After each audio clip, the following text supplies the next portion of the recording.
big government and big business are creating a big vacuum, I think, on the moral authority front. They say they know everything about everything, but Daisy, this is kind of the problem that Albo has got because he's the nowhere man. They call him each way Albo, but he really is the nowhere man because he is going to be relying on the Greens to get him into government. He's going to be relying on Green policies that will, in fact, shape what his budget, what his priorities, what legislation gets passed if he becomes Prime Minister.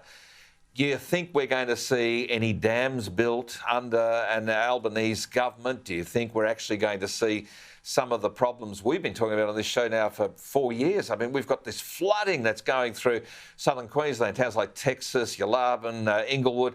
Gundawindi is sitting at about 10.7 metres. It's got an 11-metre barricade around, a levee around it, so it should be okay. And Lawrence Springborg, my good mate out there, is doing a terrific job as the mayor. But you just know, Daisy, that we have got no dams, no plans for dams, lots of water, lives being lost. It can only get worse if the Green agenda continues.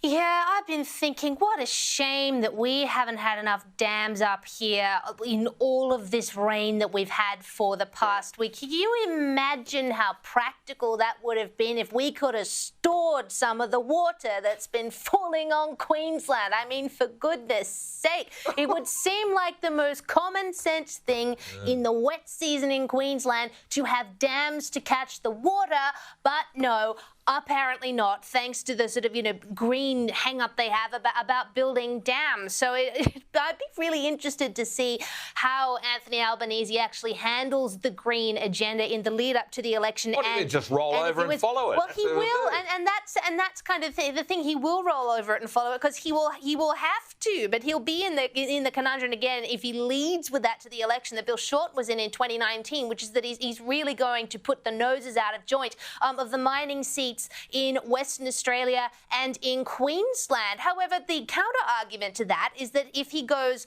too far away from the Green agenda and tries to pander to those seats, he'll risk putting off inner-city seats who might vote for the Greens instead of Labor. So it's actually quite a complicated balance here for him to strike. And as for him actually succeeding in doing that, I don't think he will. Like, there's a reason they call him each-way Albo. I don't envy him the job that he has, that's for sure. Oh, well.